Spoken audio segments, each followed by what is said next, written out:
Bonjour, je m'appelle Tawfiq Mokhannas, enseignant des mathématiques au collège Tariq Ibn Ziyad, Académie régionale d'éducation et de formation, Laayoune Saqiya Al Hamra.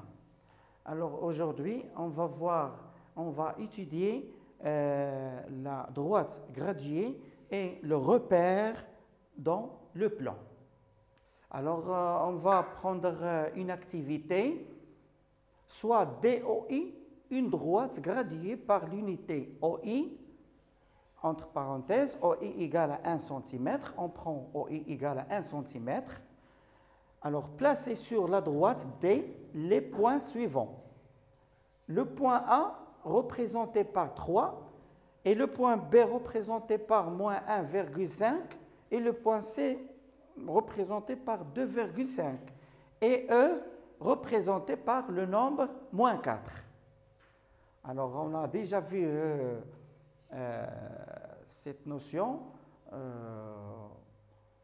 au cours des nombres décimaux. Alors, voilà une droite D graduée par l'unité OI avec OI égale à 1 cm. Alors, on prend O, le point O représenté par le nombre 0 et le point I représenté par 1. Alors, A, 3. Où se trouve A? Alors, ici, 0, 1, 2, 3. Alors, on trouve A dans ce point. Pour B, alors B, c'est représenté par un nombre négatif. Alors, il se trouve à la gauche, ici. Alors, moins 1, moins 2, mais ici, moins 1,5. Voilà, B représenté par moins 1,5. Pour le point C, représenté par 2,5, alors 1, 2,5 ici. Voilà, c'est 2,5. Le point E est représenté par le nombre moins 4. Alors, 0, moins 1, moins 2, moins 3, moins 4. Alors, on va voir maintenant des définitions. Soit D, une droite graduée par l'unité OI avec OI égale à 1 cm. Alors, la droite D est appelée un axe. Un axe. Alors, un axe, c'est une droite qui est graduée. Le point O, voilà l'axe. Le point O, qui est représenté par le nombre 0, s'appelle l'origine de la droite D ou l'origine de l'axe D. La distance OI est appelée l'unité de longueur. C'est l'unité de longueur. Parfois, on peut prendre, par exemple, OI égale à 2 cm ou 3. Alors, mais ici, on a pris OI égale à 1 cm. Maintenant, soit M, un point appartient à D. Voilà, un point quelconque appartient à la droite D. Alors, ce point est représenté, bien sûr, par un nombre. Alors, voilà, le point M est représenté par un nombre décimal X, s'appelle l'abscisse de M. Alors, ce nombre qui représente M, il s'appelle l'abscisse de M. Et on écrit M entre parenthèses X, c'est-à-dire le point M d'abscisse X. Il y a une autre notation, on peut écrire MXM, c'est-à-dire XM, ça veut dire l'abscisse du point M. Alors, c'est une notation. Voilà. Alors, le flèche désigne, signifie le sens des nombres positifs, 1, 2, 3, etc. Et ce sens, ou cette flèche signifie le sens des nombres négatifs, moins 1, moins 2, moins 3, etc. Exemple. Alors, on prend cet exemple. Soit DOI, une droite graduée par l'unité OI, avec OI égale à 1 cm, indiquez sur la droite D les abscisses des points suivants. E, F, G, H et K. Alors, on a D, une droite graduée par l'unité OI. Alors, O toujours représenté par 0 et I représenté par 1.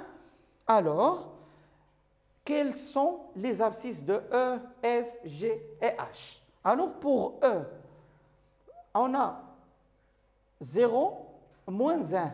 Alors, ce petit carré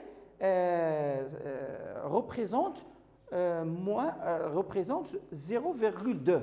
Alors, moins 0, moins 1,2, moins 1,4, moins 1,6.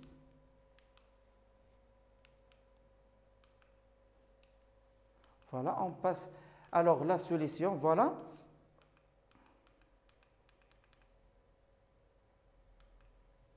Alors, moins 1,6.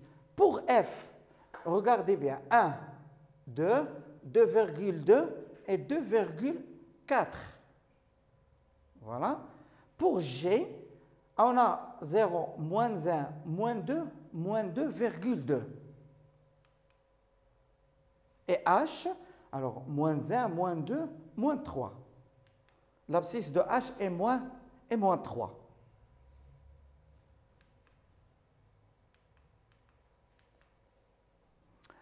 On passe à l'exercice suivant.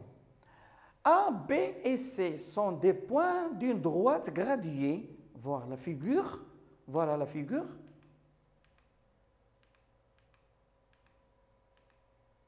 Voilà.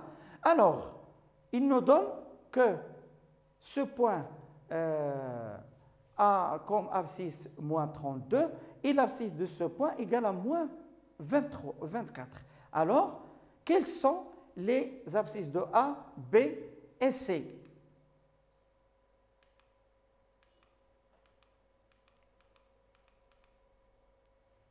Voilà.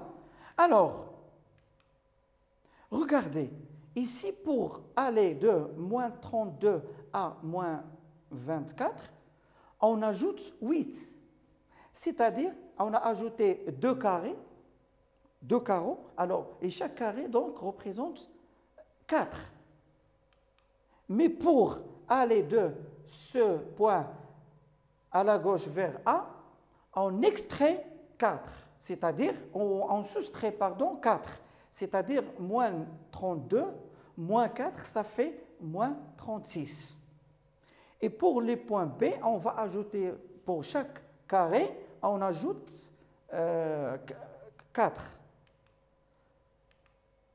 Voilà. On ajoute 4, on ajoute 4. Alors, moins 24 plus 4, ça fait moins 20. Et moins 20 plus 4, ça fait moins 16. Alors, moins 16 est l'abscisse du point B. Maintenant, on ajoute aussi plus 4, plus 4, plus 4, plus 4, ça fait 16. Alors, moins 16 plus 16 est égal à 0. Puisque 16 et moins 16 sont deux points opposés. Alors là, leur somme est égale à 0. Alors, l'abscisse du point C est égale à 0.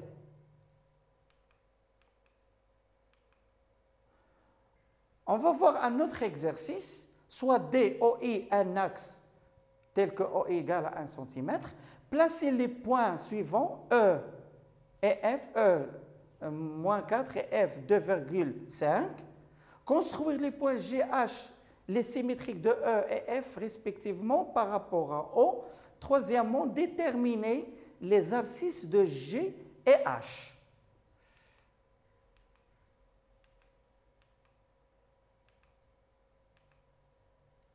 Alors, d'abord, on place le point E. Où se trouve le point E? Moins 4. Alors 0, 1, 0, moins 1, moins 2, moins 3, moins 4.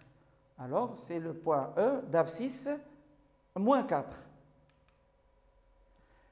Deuxième point F, alors 1, 2,2, 2,4 et 2,5.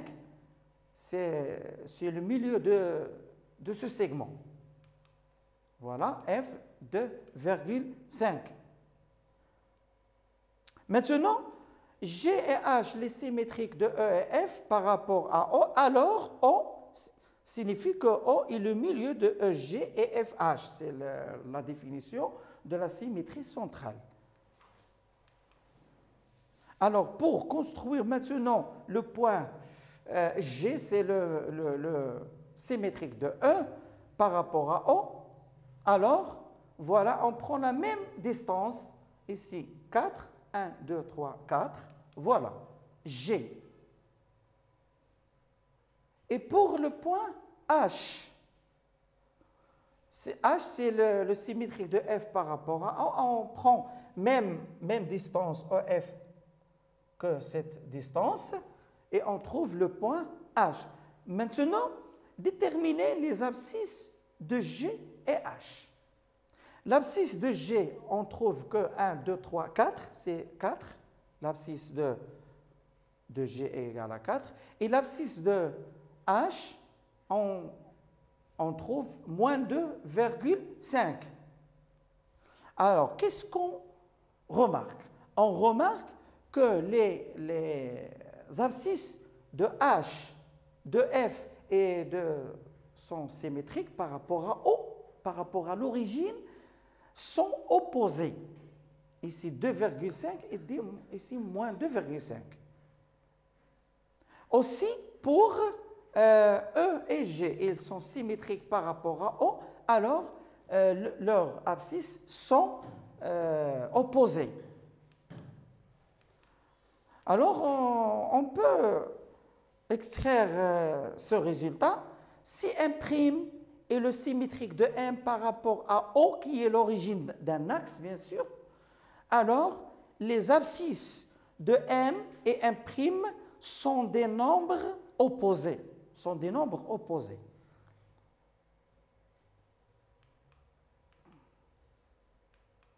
Maintenant, on va voir la distance de deux points, ou entre deux points d'une droite graduée.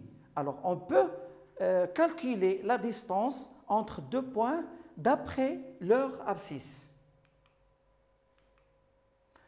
Alors, voilà la règle suivante.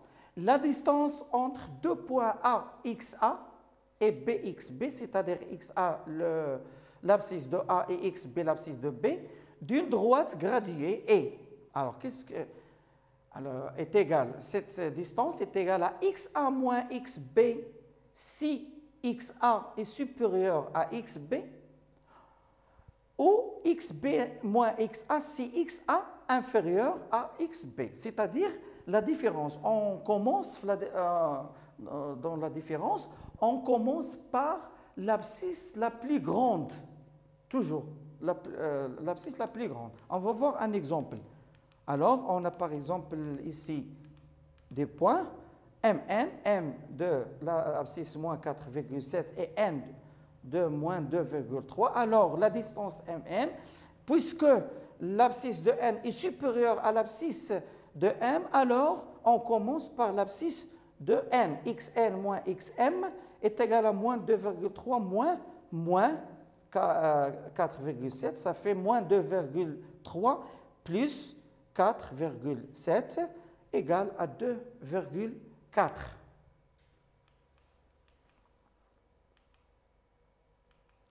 On prend un exercice d'application. Soit delta, un axe, contient des points E moins 8, c'est-à-dire E d'abscisse moins 8, F7, G moins 3,7, H 4,8 et K moins 7. Alors, calculez les distances EG, FH et GK.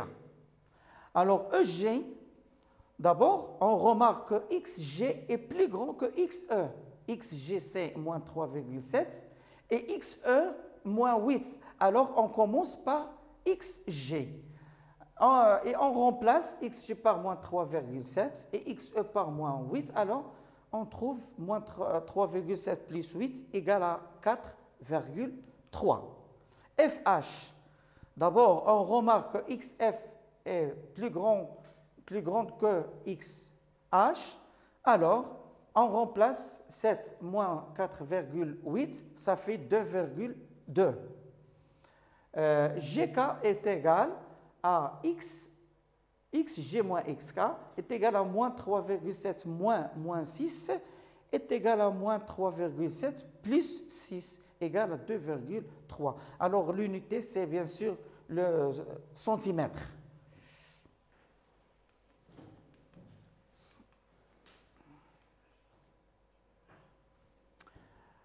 Maintenant, on va passer au deuxième paragraphe concernant le repère dans le plan. Alors, c'est quoi un repère dans le plan? On prend DOI et delta OJ, deux axes perpendiculaires. Voilà, OI et OJ, deux axes perpendiculaires. Bien sûr, ils se coupent en O. O est le point d'intersection. OIJ. Alors, le triplet EOIG est appelé repère orthogonal d'origine O. Alors, OIJ s'appelle un repère orthogonal parce que les deux axes sont perpendiculaires. D'origine O. Alors, O ici s'appelle l'origine. Soit M un point quelconque du plan. Un point, on va prendre un point. Voilà, ici. Et on construit M1 et M2, c'est projeté orthogonal sur D et delta respectivement. Alors, M1 est le projeté de M sur D et M2 le projeté de M sur delta.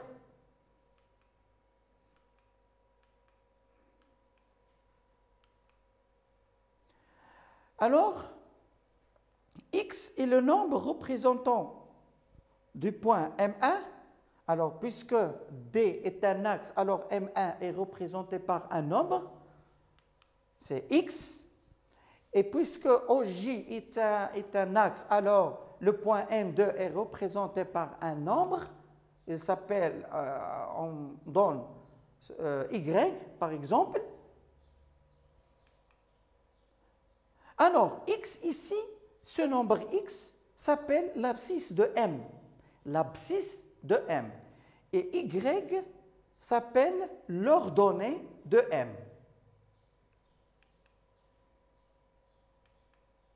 Et le couple XY, voilà, XY, le couple XY, est appelé le couple des coordonnées du point M. Le couple des coordonnées des points M. Alors, le couple des coordonnées du point M contient deux nombres, contient l'abscisse et le premier nombre. Alors, il faut bien prendre ça. X, l'abscisse est le premier nombre dans ce couple et l'ordonnée, le deuxième nombre. Et on écrit MXY, c'est-à-dire le point M des coordonnées X et Y. OI est appelé l'axe des abscisses. Voilà l'axe des abscisses et voilà l'axe des ordonnées. Voilà l'axe des abscisses et l'axe des ordonnées.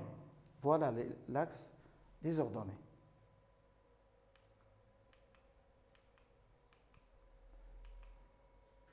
On prend un exemple. OIJ est un repère orthogonal. Voilà, OIJ. Il contient des points, par exemple E, F, G, H, K, L. On détermine les couples des coordonnées de chacun des points suivants. Alors, pour le point E, regardez le point E, quelle est son abscisse? Son abscisse est moins 3 et son ordonnée, c'est 1. Alors, on écrit E entre parenthèses, moins 3, 1. Alors, vous faites attention, on écrit d'abord ici, on écrit d'abord le premier nombre, c'est l'abscisse. Alors, on ne peut pas ici, on ne peut pas écrire 1 moins 3. Non, c'est moins 3, 1. On commence par l'abscisse. Pour le point F, alors le point F, son projeté orthogonal sur l'axe des abscisses est lui-même, alors c'est moins 2, son abscisse est moins 2, et ici, son projeté orthogonal sur l'axe des ordonnées donne 0. Alors, moins 2, 0. Le point G, son abscisse est 3 et son ordonnée est 2. Alors, c'est simple pour déterminer les coordonnées. H, 2, 3. Alors, 2, 3. K, moins 2, moins 3. Alors, K, moins 2, moins 3. L, 1, moins 2. Alors, L, voilà, L, 1, moins 2. Et M, 0, 3. Voilà M, 0, 3. Exercice. Maintenant, on passe aux exercices d'application. Alors, OIG est un repère orthogonal. Placez les points suivants. A, moins 3, 2, B, 3, 5, C, moins 4, moins 2, D, 4, 2, E, 0, 3, F, moins 2, 0, G, 3, moins 5. Alors, pour le premier, voilà le repère OIJ.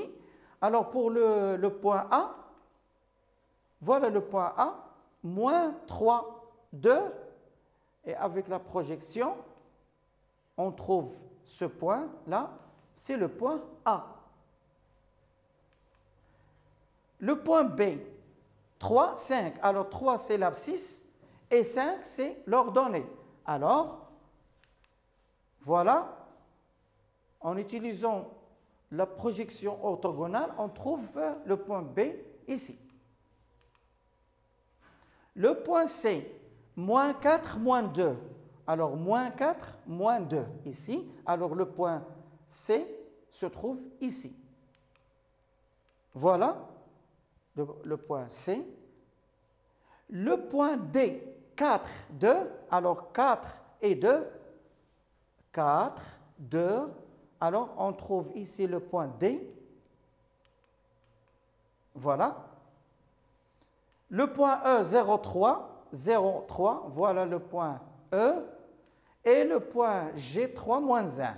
3, moins 1. Voilà.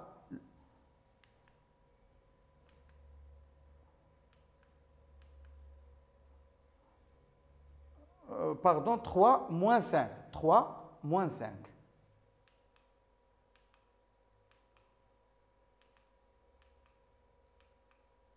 On passe à cet exercice. Alors, on a un repère OIJ, orthogonal, construire tous les points qui ont la même abscisse. Tous les points qui ont la même abscisse. Quelle abscisse? C'est moins 4. L'abscisse moins 4. D'abord, on détermine où se trouve moins 4, c'est là. Ce n'est pas ce moins 4, pas ce moins 4 est une ordonnée, mais c'est l'abscisse, moins 4, c'est là. Alors, par exemple, un point, on va donner des exemples, des points. Par exemple, ce point-là, son abscisse est égale à moins 4. Sans voir leur ordonnée. Ce point-là, son abscisse est moins 4. Voilà ce point, son abscisse est moins 4. Alors, on va voir que, regardez un autre point ici, son abscisse est moins 4. Ce point-là, son abscisse est égal à moins 4. Alors, qu'est-ce que vous remarquez pour ces points? Alors, on remarque que ces points sont alignés. Ces points sont alignés. Alors, tous les points qui sont alignés, qui appartiennent à cette droite qui est perpendiculaire à cet axe, en même abscisse. Voilà. Voilà. C'est l'ensemble de ces points est une droite qui est parallèle à l'axe des ordonnées. Pour pour la deuxième question, construire tous les points qui ont la même ordonnée 3. Alors, voilà le nombre 3. Alors, on veut un point qui est son ordonnée est égale à 3, un autre point ici, un autre point ici. C'est la même remarque ce qu'on a vu maintenant. Tous ces points sont alignés. Alors, l'ensemble des points qui ont la même ordonnée 3 est la droite parallèle à l'axe des abscisses et passant par le point B03. Voilà, ces points constituent une droite. Voilà, on s'arrête là. C'est la fin de cette séance. Dans une autre séance, on va voir d'autres exercices. Merci.